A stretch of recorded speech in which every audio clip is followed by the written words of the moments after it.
Y en noches como hoy, en noches de radio como hoy, es cuando tenemos que sacar la alfombra roja porque cuando viene a visitarnos un invitado de tanto calado, pues es lo que más se merece. En el programa de hoy estamos hablando de sociedades secretas, sociedades discretas, sociedades ocultas, y eso me viene a colación a un libro que me leí el año pasado y que del cual aprendí mucho, del cual me hizo reflexionar y del cual he querido traerlo aquí a valorarlo y a reseñarlo.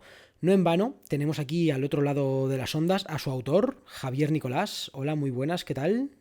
Hola, muy bien, gracias por invitarme. Muy bien. Historiador, divulgador, es doctor en Historia por la Universidad Autónoma de Madrid, tiene un máster en Sociología y Ciencias Humanas, guía turístico internacional por Europa, Asia, África, América. Bueno, ahí estamos. Ha publicado numerosos artículos en medios nacionales e internacionales, en periódicos, en el ABC, autor de varios A ver, libros. Wow. yo me he dedicado toda mi vida a investigar, eh, sobre todo, yo soy doctor en historia en contemporánea, eso significa que lo mío es el siglo XX, ¿vale?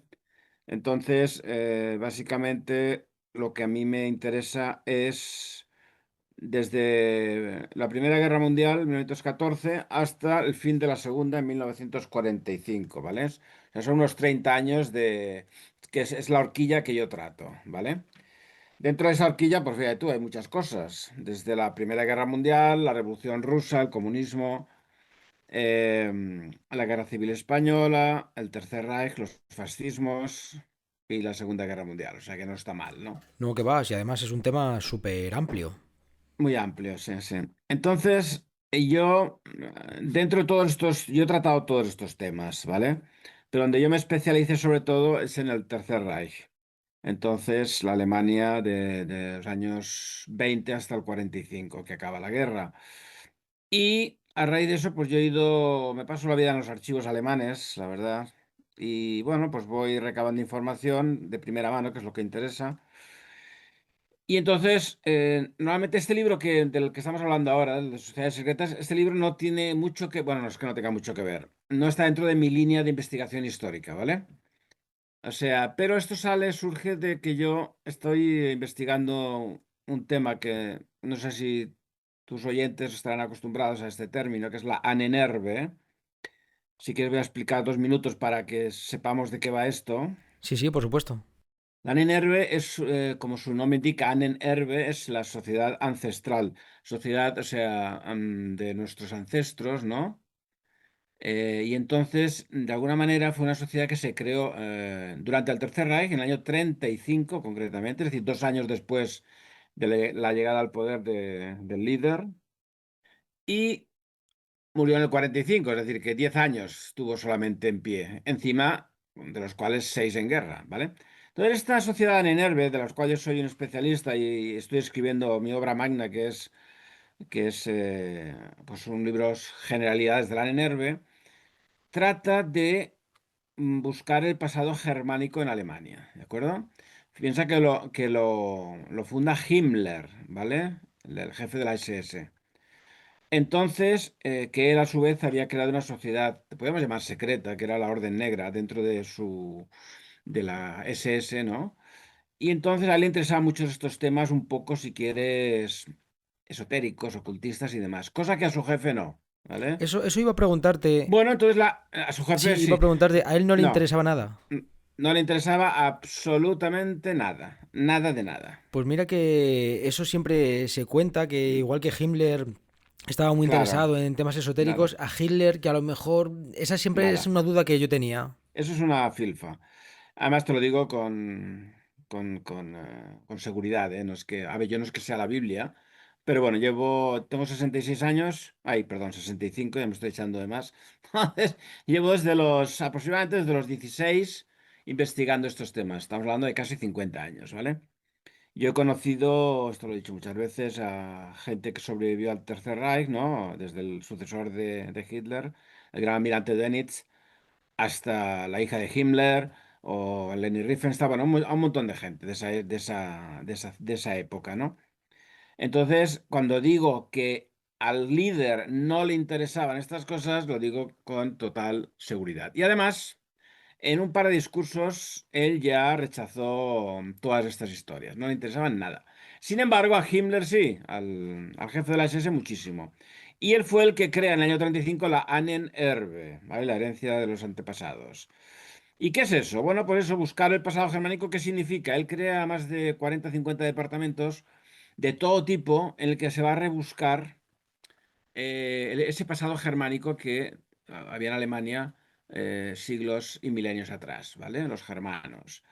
Entonces, desde todos los puntos de vista, desde arqueología pura y dura, ¿no? Se hicieron muchas excavaciones arqueológicas en todo el mundo, no solo en Europa. O sea, desde Tiahuanaco en Sudamérica, desde Egipto, el Tíbet, una expedición famosa al Tíbet precisamente de la Ahnenerbe.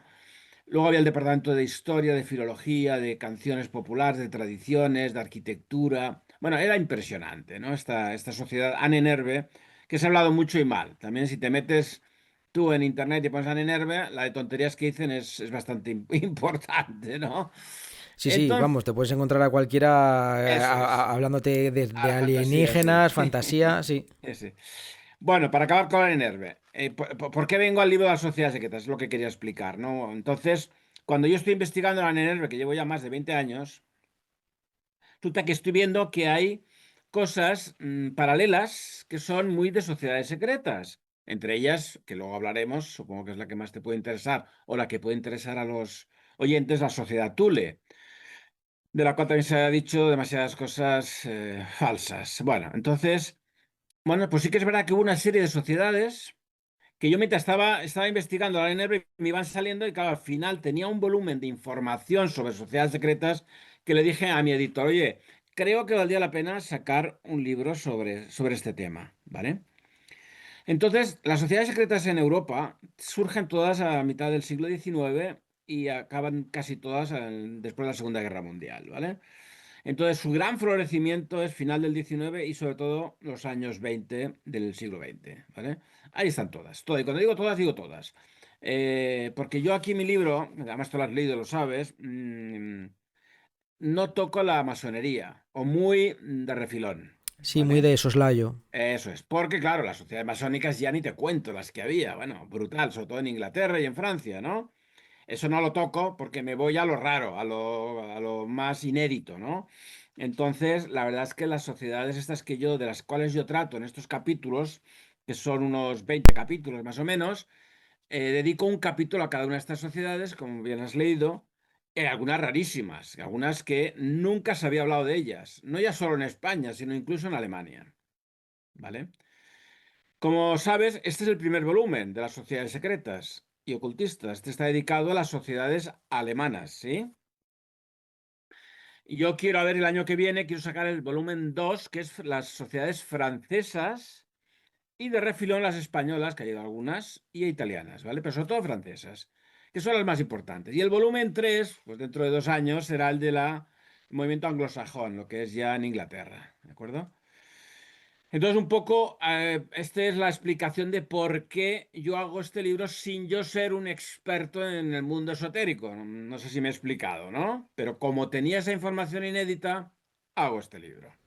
Joder, pues permíteme decirte que para no ser un experto, es uno de los libros más y mejor documentados con los que yo me he topado, porque aparte Sí. de hablar con conocimiento de causa, aportas imágenes, aportas fechas, datos, revistas, donde se ha encontrado, o sea, quiero decir, pocos libros he visto yo tan bien documentados como el tuyo cuando me lo leí. De hecho, en la reseña te lo comenté.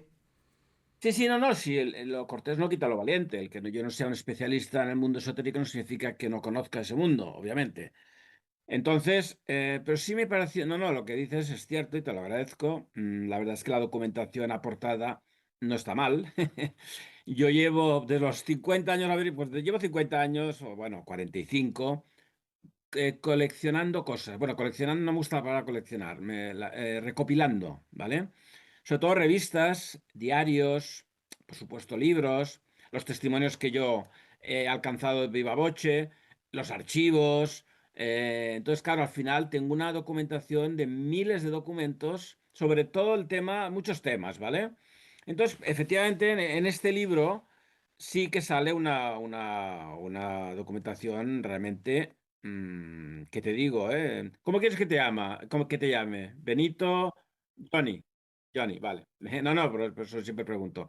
Bueno, Johnny, pues lo que te quiero explicar es que efectivamente en este libro yo estoy plasmando una documentación que yo tengo, porque toda es mi documentación, yo tengo más de 10 o 15 mil diarios y revistas, para que te hagas una idea, originales de los años 20, 30, 40, 10 o 15 mil, que se dice pronto, ¿eh? Y claro, yo cuando voy por anticuarios, que sobre todo lo hago en anticuarios, cuando yo voy mucho a Alemania, voy 4 o 5 veces al año, a Austria, ¿no? Y me paso por mis anticuarios de cabecera y mis libreros, aparte, por supuesto, por internet. Y la verdad es que siempre que veo cosas raras de revistas o diarios, lo compro. Libros también, porque yo tengo más de 30.000 libros en mi biblioteca privada, de los cuales más o menos la mitad, 15.000, son sobre temas de Tercer Reich, ¿vale? Entonces, claro, es verdad que tengo una documentación apabullante, es cierto, no voy a negarlo. Y eso es lo que me ha servido para efectivamente hacer este libro, Sociedades Secretas, porque para mí es fundamental como historiador aportar datos. Y si yo digo que esto se hizo tal, tal, tal, tal, tal, aquí va a haber una cita o va a haber un documento que lo vas a ver al lado de una revista, de un diario, ¿sabes? Para Sí. mí esto es muy importante. Y si a veces no tengo, que por supuesto faltaría más, yo no soy el dios de la bibliografía, pues puedo permitirme el lujo, obviamente, de decir, bueno, creo que esto es así, aunque no tengo la documentación, ¿vale? Pero siempre lo suelo advertir. O sea que nos vas a hacer esperar un añito más y 3 años, ¿no? ¿No? O 4 años No, para no, tener la obra bueno, completa. eso es más o menos, sí, lo siento, pero es que, oye, es que entre medio, este año voy a sacar 6 libros, el año pasado saqué 5, es decir, que tengo otros temas, ¿no? No, no, no paro, o sea, realmente, me paso la vida escribiendo y de paso trabajando, ¿no? Al revés, ¿no? Pero bueno, tengo que comer, ¿no? Sí, sí, Entonces, sí, quiero sí, decir, sí. y este año me quiero jubilar además, con lo cual me dedicaré a escribir a tope. Pero sí que es verdad que mis vacaciones, yo viajo muchísimo, siempre acabo en archivos. Para mí esto es fundamental, ¿no? Archivos no solo públicos, como puede ser el Bundesarchiv en Berlín o el de Múnich, el de Historia Contemporánea, u otros archivos públicos, digamos, del Estado o de Ujú. la municipalidad, sino archivos privados, que son los más interesantes. Yo ya he accedido ya en mi vida a 4 o 5 archivos privados que la gracia que tienen es que, no, que encima no están consultados, son archivos vírgenes, ¿sabes? Por ejemplo, en este libro, en el capítulo, vamos a ver, que tengo aquí el índice, capítulo 9 está, yo hablo de la Sociedad de los Hijos Libres de los Mares del Norte y el Báltico, o sea, de la marinera. Esa sociedad estaba dirigida por un tal María Billygood. Billygood es un personaje al que podrías dedicar, Johnny, un capítulo solo para él. Era el considerado el mago de Himmler, ¿vale? El jefe de la SS, el mago, su mago personal, Sí. su horoscopista. Fue el que escogió el castillo de la SS, fue el que diseñó el anillo. Bueno, hay muchas historias de este hombre, Billygood, que sabía leer las runas con un bastón especial. Bueno, una vida fascinante, ¿no? Es Bien, que, pues este hombre yo pude conseguir estar en su archivo privado, ¿vale? Que ha pasado a 3 manos, pero bueno, al final en Dresde, la ciudad de Dresde, pude conseguir e hice más de 6.000 fotografías, ojo, de los documentos, para que te hagas una idea, ¿no? Entonces, claro, el hecho de tener una hemeroteca, pues muy buena, la verdad, una biblioteca nada despreciable y encima poder tener acceso a los archivos estos públicos o privados es lo que hace que salgan libros como este. la verdad que es un libro que, como bien has dicho antes, algunas sociedades, la sociedad Thule y tal, pues sí que están más oídas, de bien narradas o mal documentadas, pero sí que hay otras que no las había escuchado nunca. El Círculo de la Esvástica Sí, o sí, la Orden de los Nordurgen son eso es. sociedades que son muy herméticas, ¿no? Correcto, sí, sí, no, efectivamente. E incluso te metes en internet y no vas a encontrar ninguna información de ellas, ¿no? Precisamente has mencionado mi favorita, que es la Orden de la Esvástica. A mí me ha Bueno, gustado tiene un nombre mucho. así. ¿Eh? A mí me ha gustado Sí, mucho. Cuando me la leí me pareció súper interesante. sí, además lo es porque ya no solamente es una sociedad secreta. Bueno, yo quiero decir de cara a tus oyentes que la mayoría de estas sociedades tienen, ¿cómo te diría yo? Tienen un deje masónico importante, ¿vale? Ujú. Entonces huelen a rito masónico, ¿vale? Es decir, no, no, es verdad, es verdad. Entonces, muchas de ellas siguen los rituales, los ritos, ese secretismo que proviene del mundo masónico. que bueno, eso es bastante evidente, ¿no? Hay unas más que otras, pero bueno, en general sí. Pero el Círculo de la Svástica, que lo crea un tal, el nombre no lo conoce ni el tato, Iswerner Haldane, que no lo conoce nadie, te aseguro, ni siquiera en Alemania. Yo tuve la gran suerte de encontrar su libro en alemán, yo leo alemán, claro está. Un libro que se llama El Quiromante, ojo, ¿eh? Mm. A todo esto, Johnny, me encanta el título de Radio Morgue, es fantástico. Entonces, quiero decir, Es es muy que, Dexter, es que Dexteriano. ahora no me puedes ver, pero en verdad estoy en una morgue, tengo una morgue detrás. Ostras, qué bueno. Fantástico. Bueno, en cualquier caso, este hombre, Sverner Haldane, escribe este libro que se llama El Quiromante, porque él era quiromántico o quiromante, ¿no? Es decir, lee las manos y las manos y ojo, y los pulgares y las uñas, es muy curioso, ¿no? Sí, Y entonces él hizo un manual, no es este el quiromante, otro manual de cómo leer las manos, las uñas y las yemas de los dedos. Y ese libro fue tan famoso que a día de hoy, 2025, no, 2026, aún lo utilizan los quiromantes para usarlo en la práctica, ¿no? O sea, imagínate la importancia que tuvo. Sin embargo, repito, Iswerner Haldane no lo conoce ni el tato. no lo había Bien, pues escuchado nunca. no, nadie, no tú, nadie. Entonces este hombre me cayó en mis manos el libro Quiromante porque lo compré porque tenía una edición, la edición original, la primera, que es de 1925. Yo me acuerdo que estaba en un anticuario en Nuremberg y dije, el quiromante, ¿quién es este? Bueno, entonces empecé a ojearlo y entonces ya, cuando veo lo del Círculo de las Vásticas, digo, ¿y esto? Entonces lo compré enseguida, me lo leí y entonces aluciné. Y entonces ya me compré dos o tres libros más de él y es bestia. Entonces si me permites, voy a explicar un poquito por encima esta sociedad, Sí, que por para mí favor. es la que más me ha gustado de todo este libro. No ya porque se llame Círculo de las Vásticas, esto me da igual. Se llama así porque, a ver, quiero recalcar que la svástica, el símbolo de la svástica, es un símbolo que tiene miles de años, como sabéis, no es una cosa Sí, que inventaran el Tercer Reich, esto está claro, ¿no? sí. Entonces, esto viene bueno, Eh, viene de la Atlántida, de hecho, ojo, porque de la Atlántida que estaba, como sabes, ahí en ese triángulo entre Canarias, entre Cádiz, entre Gran Pasadas las Bretaña. columnas de Hércules, ¿no? Eso es, eso es. Los atlantes, ya lo dijo Platón, cuando se hunde la Atlántida bajan y se van a Tartesos, a Canarias, ¿no? De Ujú. ahí pasan a África, están los bereberes, que vamos, yo he estado en tierra de bereberes, es impresionante, ¿eh? O sea, gente altísima, ojos claros, bueno, brutal, ¿no? Luego se van a Irán, también estuve en Irán, y las mujeres iraníes son guapísimas, con unos ojos que solo les ves los ojos, porque tienen el chador y el velo, ¿no? No, es verdad. Yo me acuerdo que fui con mi esposa y mi esposa tenía que ir cubierta y le dije, "No, suerte que llevaba unas náuticas de los zapatos, por si no, no la hubiera perdido entre la multitud, ¿no? Bueno, Sí, pues mimetizaba. entonces de Irán ya se pasan, bueno, de hecho el nombre Irán viene de ario, ¿no? De ahí ya se pasan a la India, donde reposa esta gente. Y vuelve otra vez a Europa y ahí nacen los indoeuropeos, ¿vale? A ver, explico esto porque la svástica está en todas estas culturas, ¿vale? Sobre todo en Asia se asentó de verdad, porque hay en Irán, por supuesto, yo he encontrado el mundo bereber también, en las Canarias, los guanches, también he encontrado una svástica, en fin. Entonces ese símbolo es el símbolo sagrado del arianismo, si quieres, pero de ese primitivo, estamos hablando de miles de años. Entonces en Asia, ahí se asienta este símbolo. Bueno, fíjate si se asienta que Corcho, uno de los personajes más importantes del mundo mundial, en el mundo espiritual, Buda, ¿no? Que es como Cristo, Sí. Cristo, Buda, Alá.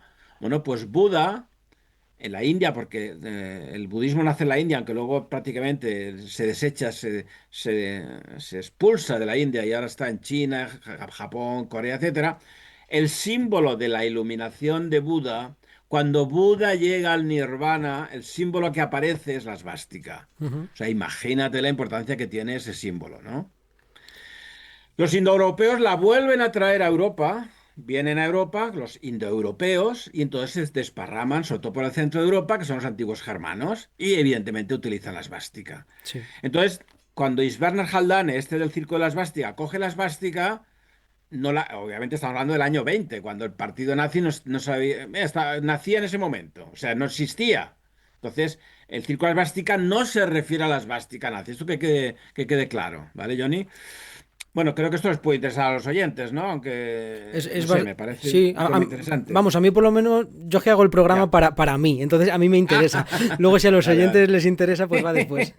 No, Vale, es verdad, yo siempre traigo los temas vale. que tengo yo inquietudes o que me interesan. Claro, claro, claro. De Bueno, hecho, pues mira, ya. te hago un pequeño inciso, que Sí, sí, sí, haced. este diciembre, justo, es que me he acordado a lo que has dicho, estuve en Cáceres, en Jarandilla de la Vera, Ah, muy y bien. tenían una pila bautismal visigoda Anda, y pude fotografiar que hay una esvástica tallada en piedra. anda.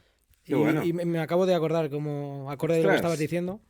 Sí, sí, sí, qué bueno. Sí, sí, no, Sí, no, sí está por todos lados. Los visigodos, obviamente, porque eran los germanos, quiero decir. eso es, sí. Faltaría más, ¿no? Mm. Ah, pues qué bueno, qué bueno. Pues ya me la enviarás, me Va- interesa. Sí, sí, Me la pues envías por WhatsApp o lo que sea. sí. Bueno, quiero acabar ya con este. Bueno, quiero seguir y acabar con el círculo de la esvástica. Entonces, quedando claro eso, este hombre lo que hace es crear un grupo de gente, ¿eh?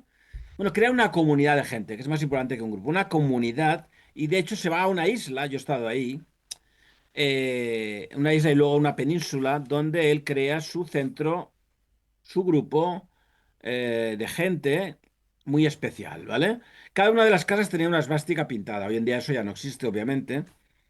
Y entonces la gente iba con túnicas, eran grandes familias, es que había muchos niños. A ver, tampoco era el amor libre, eso es de estos grupúsculos americanos, no, no, tampoco es eso, ¿eh? Cada familia tenía sus hijos y punto. No es que el gurú Isbert Haldane fuera ahí el padre de todos, ni mucho menos.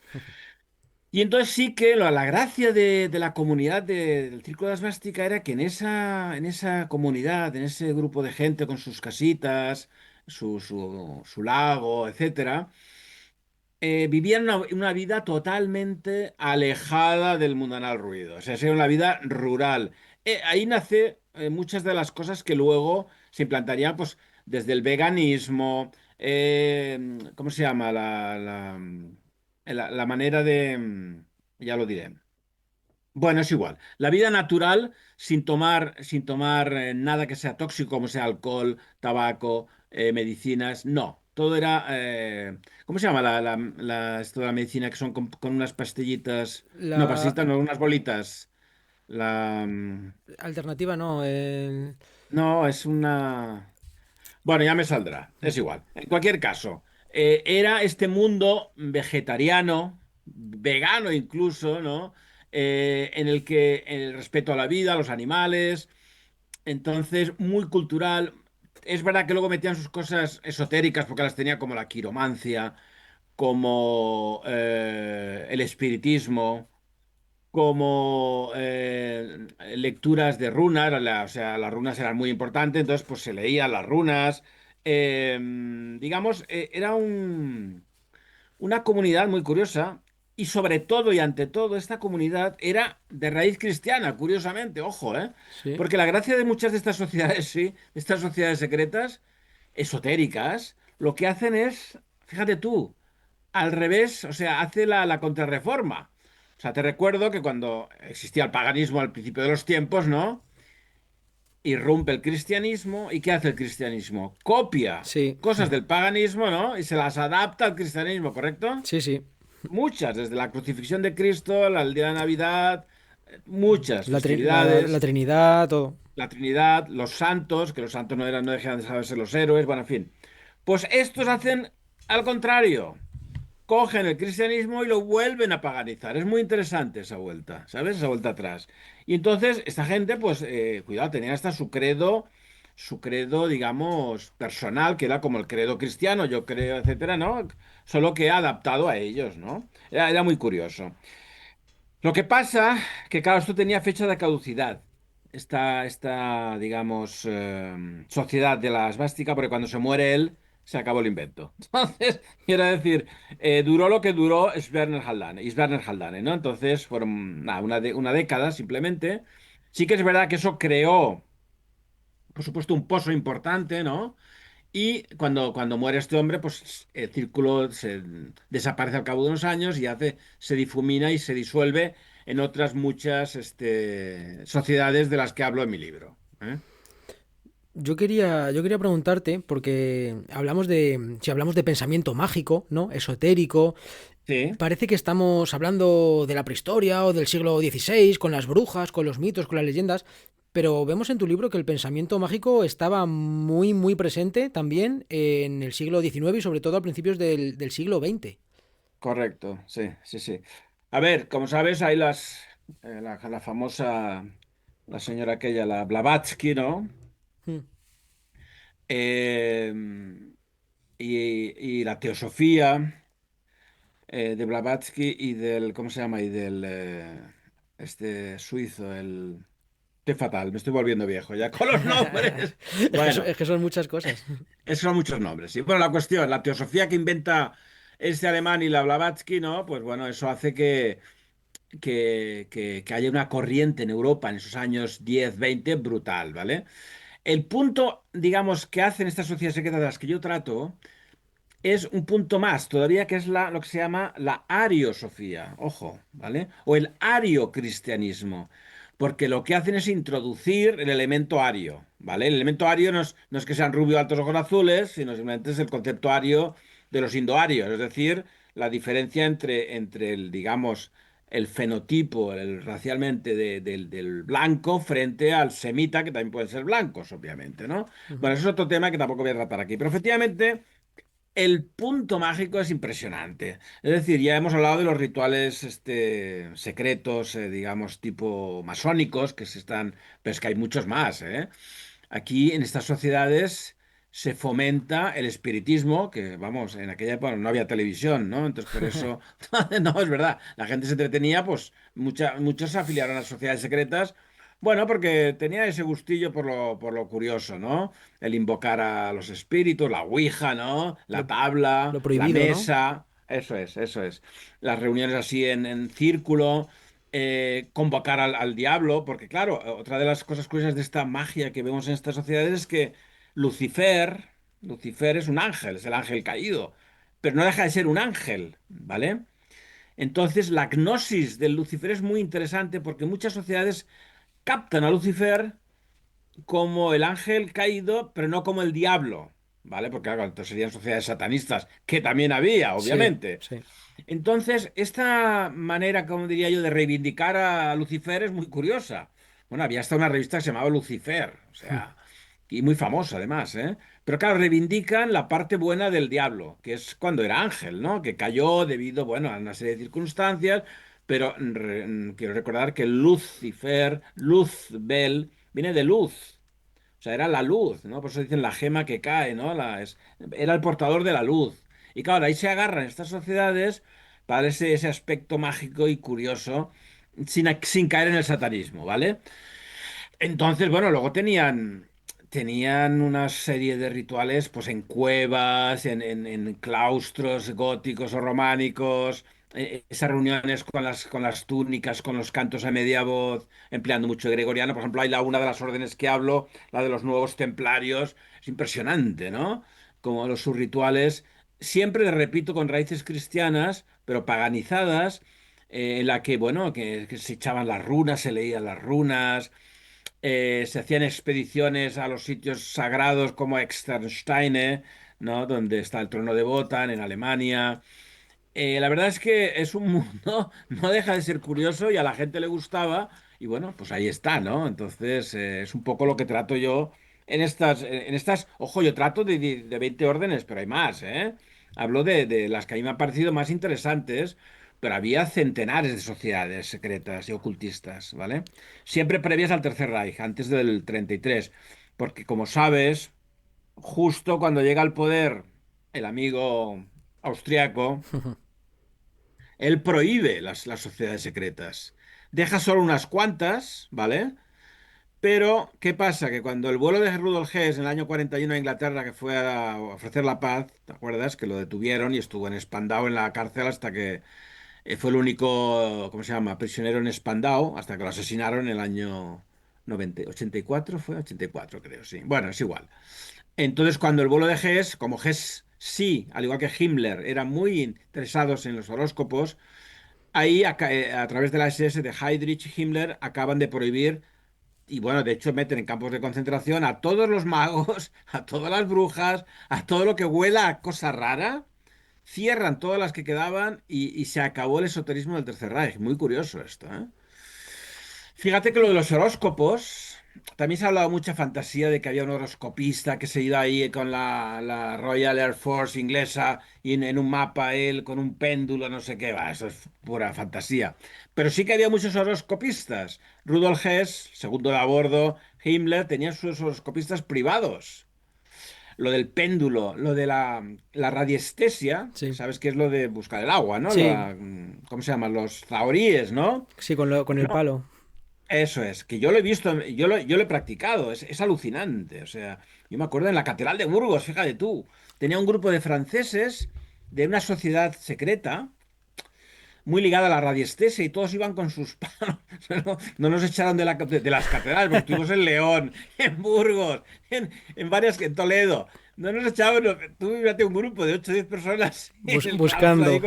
o dentro de las naves. Claro, yo silbaba y miraba para arriba. Pero, y me acuerdo que en la Catedral de Burgos, en el claustro, cuando ya se fueron todos, quedó la jefa, muy amiga mía, Rosalina, a raíz de ese grupo, hace 2 o 3 años.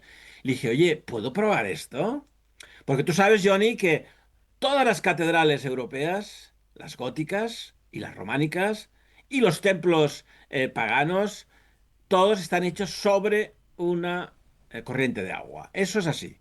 Ujú. Fuentes, ríos, manantiales. Siempre debajo de una catedral, de una iglesia, hay un río subterráneo o un riachuelo o agua o un pozo. Eso es así.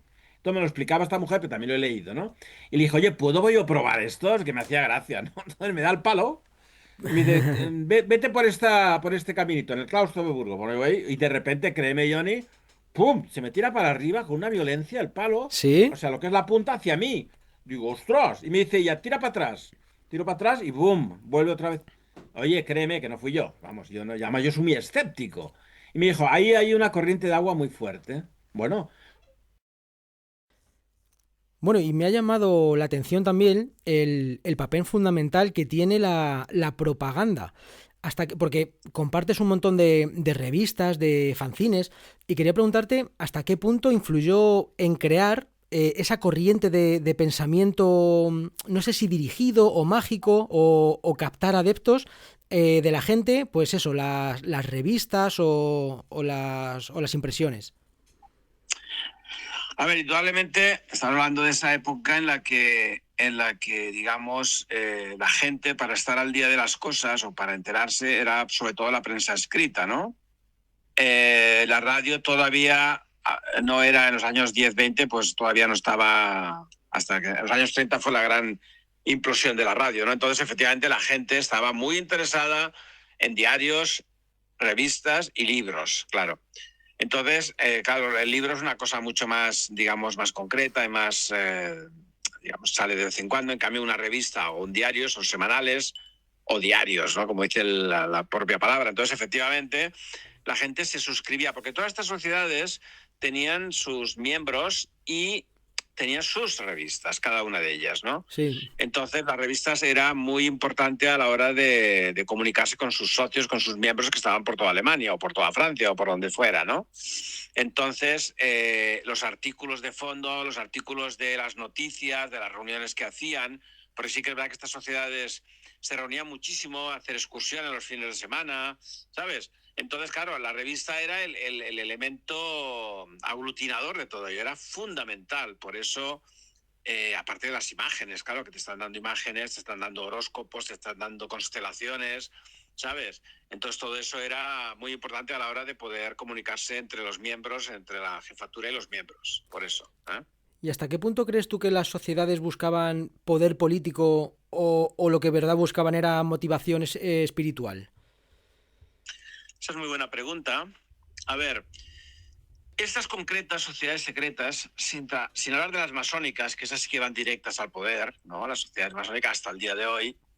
Las sociedades secretas, yo creo que en aquel momento, estamos hablando de que la Primera Guerra Mundial se carga todo, ¿vale? En el Ujú. año 14-18, digamos, destruye sobre todo a Alemania, ¿no? Que es donde las sociedades que yo trato en este libro, ¿no? Sí. Entonces,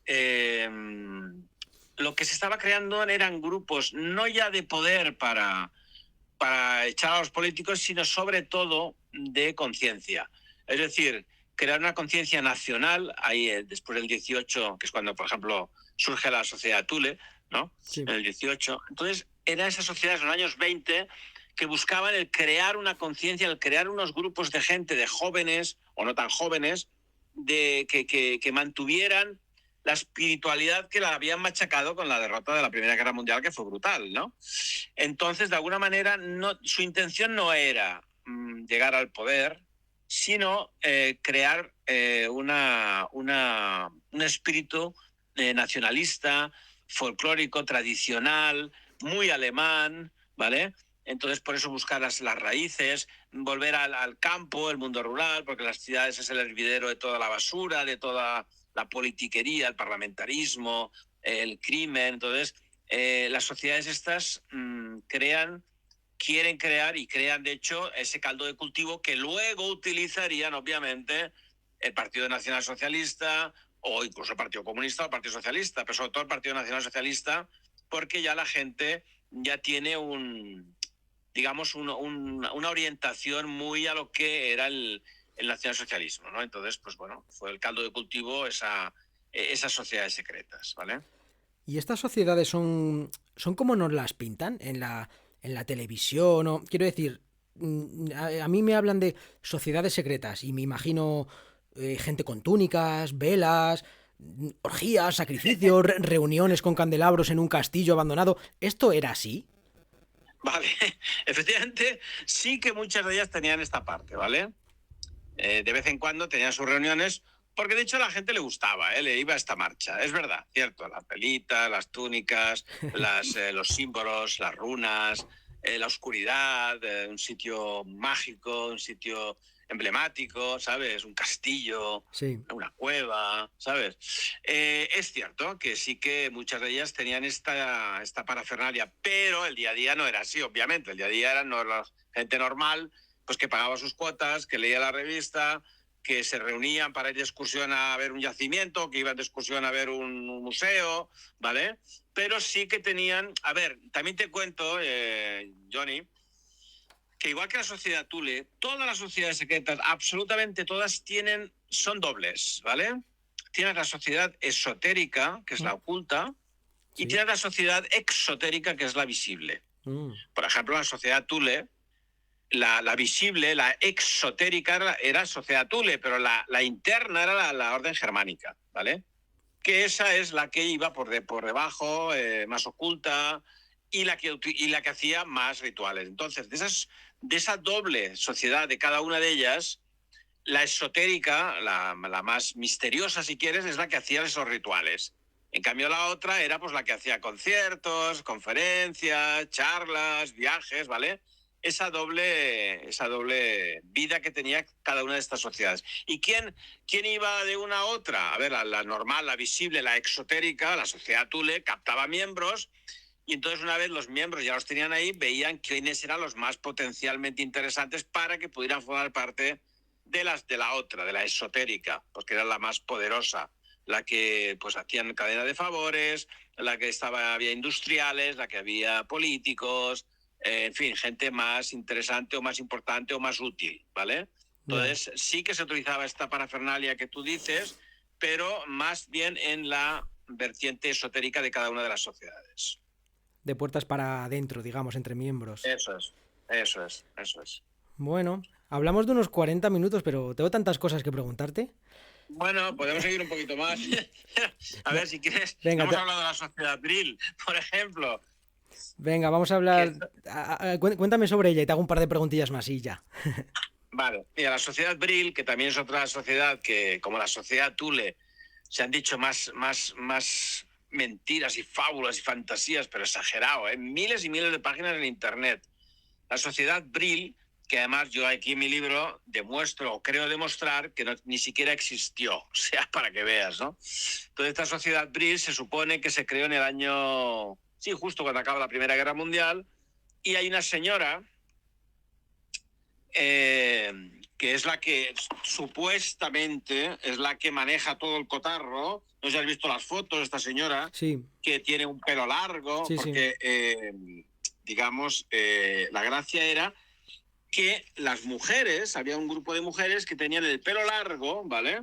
Y este pelo largo hacía que fuera como una antena, ¿no? Esta es la idea que tenían. Esta mujer que era María Orsic, o María Orsic, o Orsic, pero María Orsic, es la que supuestamente crea esta sociedad. Pero bueno, que ya te digo que yo tengo mi idea de que ni siquiera existió esta mujer, ¿vale? Ni siquiera existió. En el año 19, cuando hay la guerra civil alemana entre los espartaquistas, que eran los comunistas, y el gobierno, que se juntan ahí todos los grupos folkish para luchar contra los comunistas, es cuando nace supuestamente esta sociedad que, repito, para mí no existió. Lo que pasa es que entonces se ha dicho que, fíjate tú, que esta María Orsic tenía trato directo con el planeta Aldebarán. O sea, ojo, ¿eh? Y entonces Hay cuidado. hacía sus... Cuidadito, ¿eh? Hacía sus reuniones en círculo, en la cual ella se ponía en trance y escribía en arameo, o en... Bueno, en arameo no, ni siquiera en arameo, en acadio, que esto es más complicado, en acadio. Entonces, ella, pues, según puedes leer en internet, pues fue la que dirigía a Hitler, la que le daba los consejos, bueno, en fin, una fantasía realmente brutal, ¿no? Por supuesto, en el planeta Aldebarán iban con los ovnis, de arriba abajo, los famosos ovnis del Tercer Reich, ¿no? Sí. Bueno, en fin, toda una fantasía que realmente tela marinera, ¿no? Por eso te digo que la Sociedad Abril es otra de los clásicos fantasiosos junto a la Sociedad Thule, ¿no? Pero vamos, no hay que hacerle más caso de lo que fue, ¿vale? Yo quería... Has comentado antes que has podido hablar, entrevistar a personalidades de aquella época, soldados incluso, ¿no? A finales de los años 70, habiendo pasado ya 30 años de la guerra. Sí. Mm, Quería preguntarte, ¿qué les queda de todo aquello? ¿Siguen creyendo de esa manera mágica de pensamiento 30 años después? Bueno, ya están todos muertos, obviamente. Sí, ahora sí. Porque han pasado ahora 80 años, ¿no? Sí. Del fin de la Segunda Guerra Mundial. Entonces, yo tuve la oportunidad, cuando era adolescente, con 16 años, de irme a Alemania y a empezar a mis viajes por Alemania, y efectivamente pude conocer, pues desde el sucesor de Hitler, el gran almirante Dönitz, el que firma el fin de la Segunda Guerra Mundial, a Leni Riefenstahl, la famosa cineasta, o su piloto Hans Bauer, a Hans Rudel, el famoso piloto, León de Grel. Bueno, he conocido innumerables SS, Waffen SS, gente del partido, de la Juventud Hitleriana, en fin. La verdad es que muchísima gente, ¿no?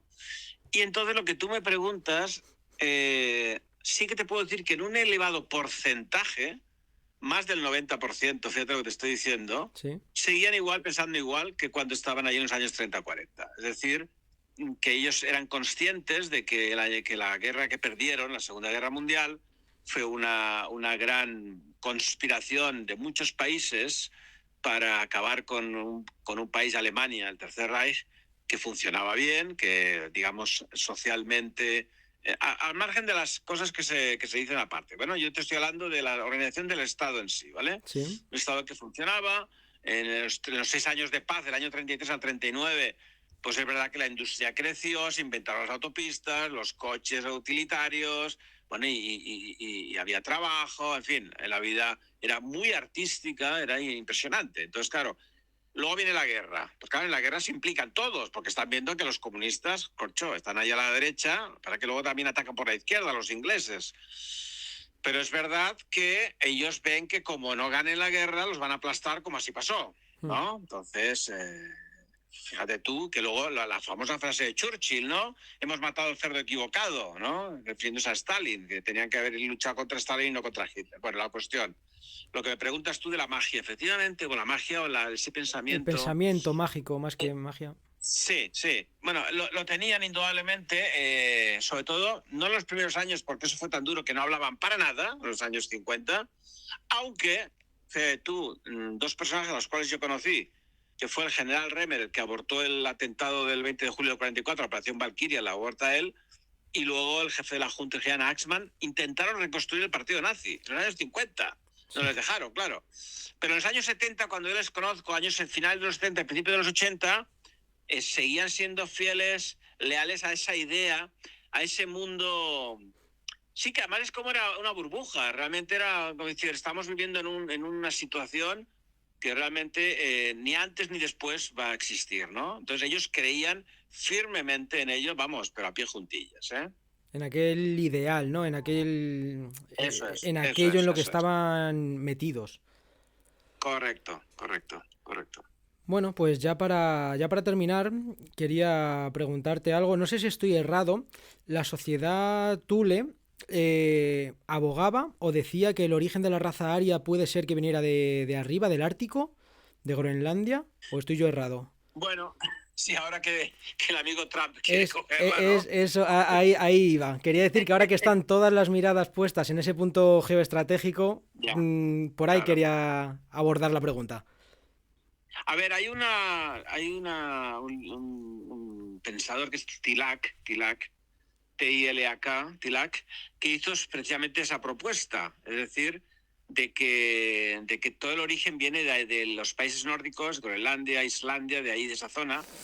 Y luego hubo un otro escritor, de cuyo nombre no puedo acordarme, que hizo un libro sobre cómo él intenta demostrar con cartografía, ojo, con cartografía, geología, geografía, planos e incluso astronomía, que toda la Ilíada, la Odisea, ojo lo que estoy diciendo, la Ilíada y la Odisea no pasa en el Mediterráneo, sino pasa arriba en el mar Báltico, o sea, tela, ¿eh? Entonces hace todo una sucesión de geográfica impresionante, ¿no?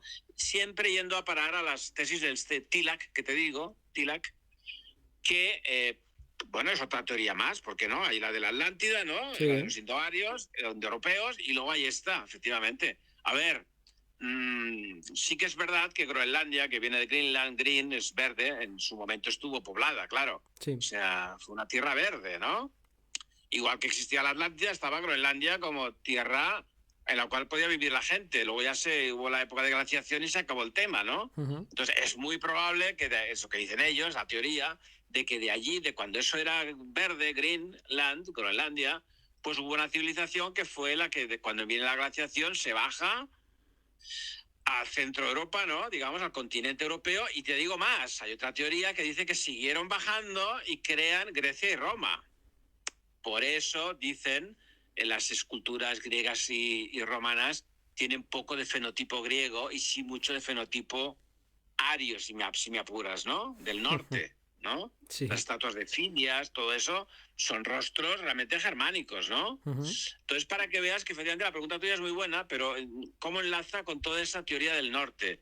¿Dónde está la verdad, chico? Este es el problema, que como no hay documentación, es muy difícil. Mira, yo preparé un libro que también lo sacó la editorial EAS, la misma que ha sacado este libro de las sociedades secretas, que es el Ura Linda. El Ura Linda, URA Linda, tal como suena, es un libro que viene de muchos siglos atrás y que en la Edad Media se redescubre. Es un libro que ha pasado de oreja a oreja por una familia, la familia Linde, por eso se llama Ura Linde, la crónica de Ura Linde, en la cual ellos tienen otra teoría de la formación de Europa, muy interesante, y ese libro, que ha sido criticado para arriba, para abajo, lo estudió la Nenerve en el Tercer Reich.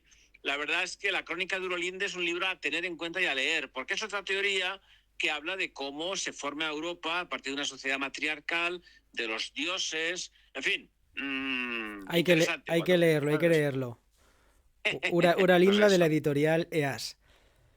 EAS, ¿vale? Que es el mismo que este de las sociedades secretas, ¿no? El que estamos hablando. Sí. ¿Eh? Bueno, Javier, bueno, de todas formas Bueno, creo que el interés que hay ahora mismo sobre el Ártico corresponde a unos intereses más terrenales, no tan elevados ni tan místicos. no, Creo yo. Creo yo. está claro. Que, Sí, que no, es evidente. intereses monetarios y económicos, me parece a mí. Eso. No, y geoestratégicos, Y si quieres también. geoestratégicos, sí. Pero bueno. Bueno, En fin, no Javier, creo que lo consiga. Bueno, Pues muchísimas gracias por haberte dejado caer por aquí un ratito. Sociedades secretas y Vale. ocultistas previas al Tercer Reich. Este primer volumen es de sociedades alemanas. Y nada, vías de contacto o mejor, ¿qué tienes planeado ahora para este año? ¿Qué quieres sacar, si se puede hablar de ello? Ayer mismo salió y se puso a la venta un libro sobre Pío Baroja, curiosamente, el escritor vasco, ¿no? Sí. Se llama La rebeldía política de Pío Baroja, ¿no? Que es sobre su ideología, que es muy bestia. Entonces, bueno, es el Pío Baroja desconocido. Este acaba de salir ayer. También va a salir a final de esta semana un libro sobre el centenario del partido nazi y de la SS, porque en el 2025, el año pasado, fue el centenario. De hecho, lo escribí y se publicitó el año pasado. Estos son los dos que salen esta semana. Luego estoy preparando uno que sí que te puede interesar y podríamos hacer un programa en el futuro, que es la biografía de Otto Rahn. Otto Rahn es Indiana Jones. Sí. Es decir, George Lucas y Spielberg, a la hora de crear el personaje de Indiana Jones, es un poco el personaje este que existió de verdad, que era Otto Rahn, que estuvo investigando el tema de los cátaros, otro tema interesantísimo. El catarismo, que sí. perteneció a la SS, que se suicidó. Entonces yo voy a hacer una biografía de él que saldrá este verano, más o menos. Es un tema apasionante, la verdad. No paras, ¿eh? Este sería el tercer libro. El cuarto es... yo soy doctor en historia, como te he dicho, y mi tesis doctoral versó sobre un jesuita que estuvo en Alaska con los esquimales en el siglo XX, y mi tesis doctoral fue sobre su vida, ¿no? Ahí en Alaska. Entonces este libro ya está escrito porque lo que he hecho es reducir mi tesis doctoral y va a salir también este año, su biografía, ¿vale? Ese sería el cuarto. El quinto es el segundo volumen, porque yo escribí un libro sobre las juventudes hitlerianas, el movimiento de la juventud hitleriana, que salió el primer volumen y ahora sale el segundo. Ese también está escrito, solo hay que recomponerlo. Y para acabar, el sexto es el de Anne Nerve, que es el que estoy... A ver si sale ya de una maldita vez el libro, porque salió el de Anne Nerve en España hace unos años, pero ahora va a salir el primer volumen, porque serán 3, sobre esta organización tan interesante. Así que esa es mi producción de este año. No está mal. Bueno, pues si te apetece y tienes a bien volverte a pasar por Radio Morgue, prometo tenerlo todo mucho mejor calculado y que no sea todo tan chapucero como ha sido hoy. Eso lo pongo de mi parte. Y además me gustaría también en otra ocasión hablar contigo de un personaje que creo que a los dos nos apasiona, como es Tolkien. Ah, sí, hombre, claro que sí, claro que sí. Me encanta. También es un tema apasionante. He escrito sobre él, claro que sí, cuando quieras. Pues nada, Javier, muchísimas gracias. Nada, oye, gracias por invitarme y vamos hablando. Genial, un saludito. Fuerte abrazo, hasta luego.